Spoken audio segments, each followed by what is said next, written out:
Mr. Burchett from Tennessee. Thank you, Mr. Chairman. Ms. Cheatle, the shooter was set up on the roof of the AGR International building, as we know. Was the roof identified as a potential vulnerability days before the rally?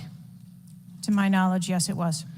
Were agents or officers inside the building? If so, what floor were they on? We had local police officers inside the building. The roof looks like it's a tin roof. How did no one inside that building hear someone moving on top of a metal roof? I don't have the details of all of the interviews that have been conducted yet. When will you have those? I have been asking, and I want to have that information as soon as you do as Okay, well. why did Secret Service fail to block the line of sight from that roof? I think that the Secret Service put together a plan where they were counting that roof in as part of their overwatch, and that was the plan that they had put in place that day. If you weren't going to put a security personnel on the roof, why not at least use drone technology or aerial surveillance to monitor the rally?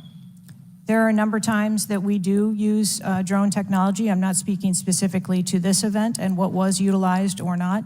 There are times when drone technology is available and helpful at events, and there are times when it is not appropriate. Do y'all use Signal? Do you personally use Signal to communicate with any official from the White House?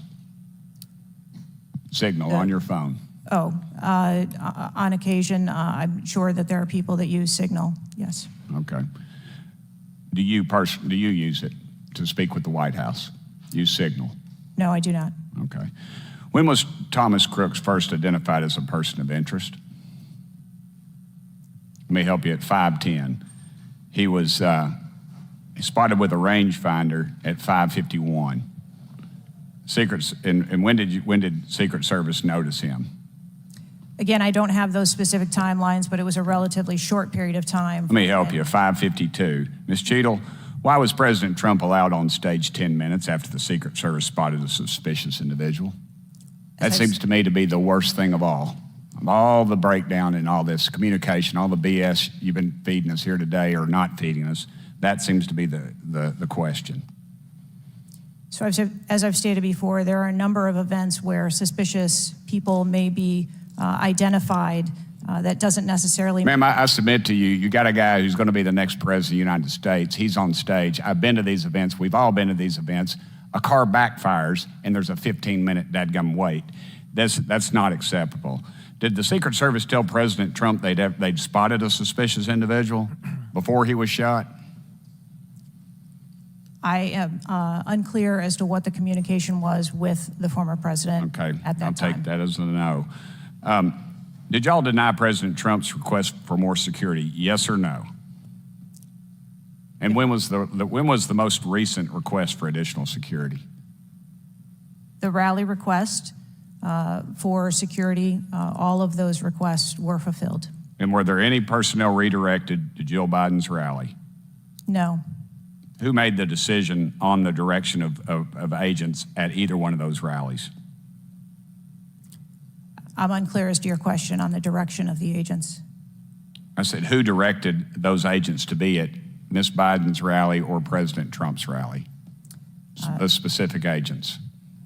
So there is a methodology in which agents are available for assignments, and they are assigned based on either geographic location or logistics or flight. Ma'am, I appreciate all that, but that methodology about got President Trump killed.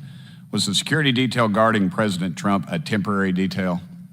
The personnel who are assigned to the former president's detail are assigned to him. Why was there a different detail on the opening night of the convention than the detail that was guarding him in Pennsylvania?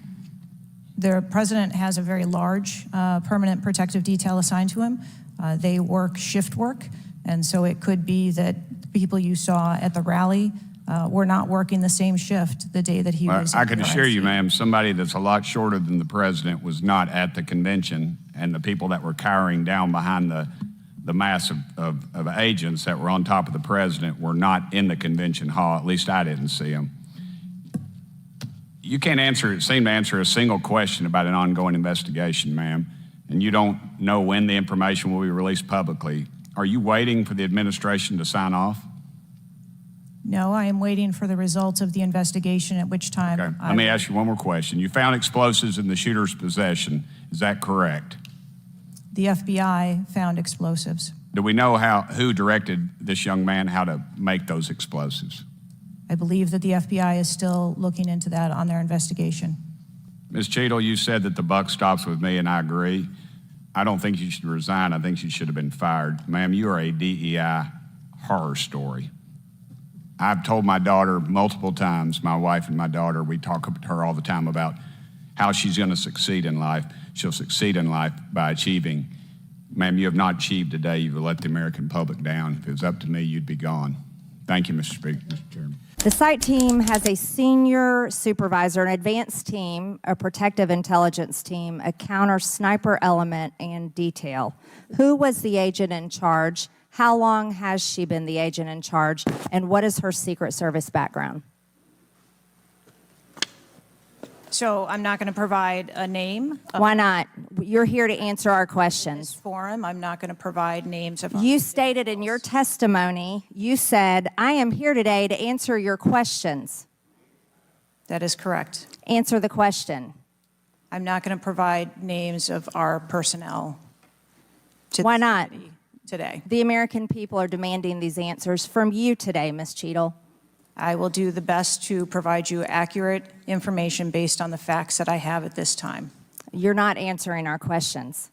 The advance element coordinates with other intel or law enforcement partners, identifies threats and weaknesses at the sites and movements. We'd like a copy of the advance report. Have you brought it here with you today?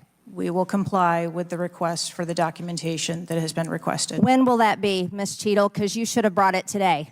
I am certain that our personnel are working on obtaining all of that documentation. I don't believe you, and neither do the people watching this hearing. You're not doing well, as Mr.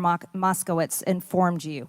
You've been sitting here for over 3 hours, and I have you know the entire country is demanding you resign and demanding that you be fired if you do not resign. Things are not going well for you. You need to answer the questions. Was there a protective intelligence team, and what technical resources were utilized for that event, specifically drone or helicopter assets? There were a number of technical assets that were deployed for that event, and there was a protective intelligence team that was assigned to that event. Why was Crooks able to fly a drone over the entire area the day of the rally and the day of his assassination attempt?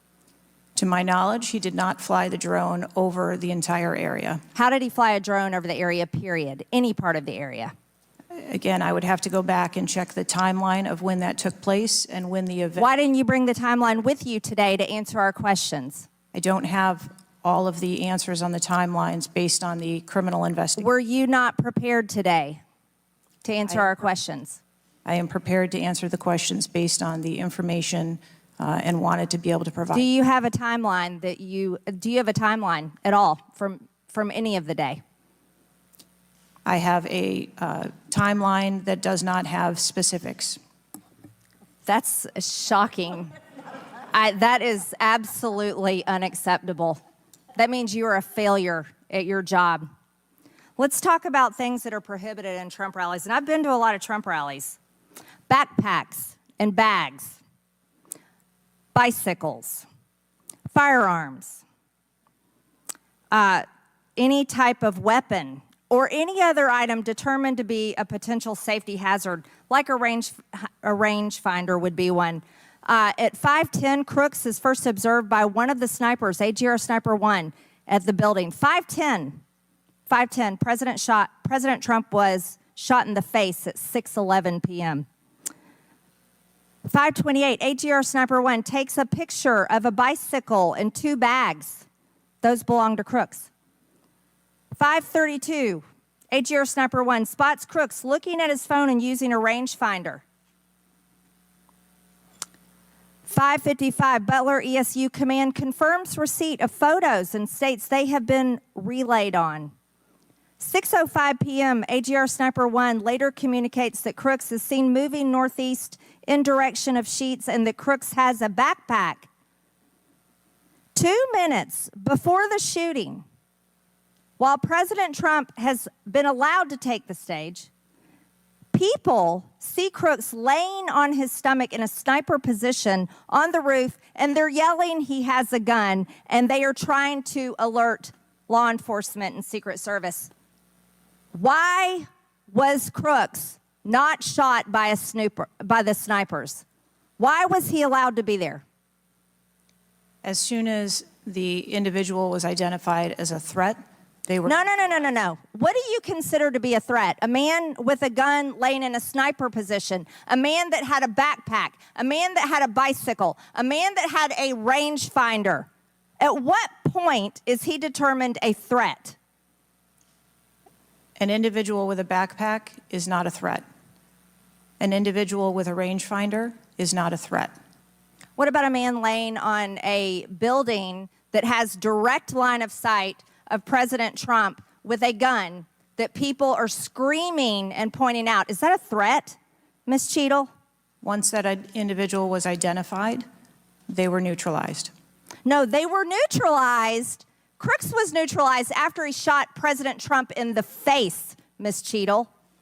Is he only a threat once he fires the weapon?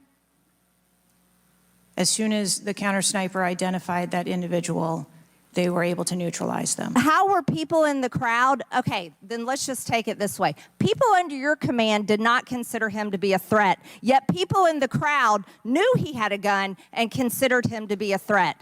That means that you are a complete failure as the director of the Secret Service, that people under your command don't perceive a man laying on a roof with direct line to the president with a gun. They don't perceive that to be a threat, yet the people in the crowd do. How is that possible? That's the last question, but please answer the question, Ms. Director. I'm not certain at this time how the information from the people in the crowd was relayed to any law enforcement personnel. No, you knew, that everyone knew. The people there knew that there was a danger. They knew there was a threat to President Trump, and it was allowed to happen. Was there a stand-down order, Ms. Cheatle? No. Was there a conspiracy to kill President Trump? Absolutely not. Then how did this happen? And why are you still sitting here not turning in your letter of resignation? Thanks for watching Fair and Square Files, everybody. If you haven't already, if you could hit that big red subscribe button, amazing. We also have our membership page, which is a fantastic way of helping our channel grow. The link is just above. Well, thank you so much, everybody. Have a great day.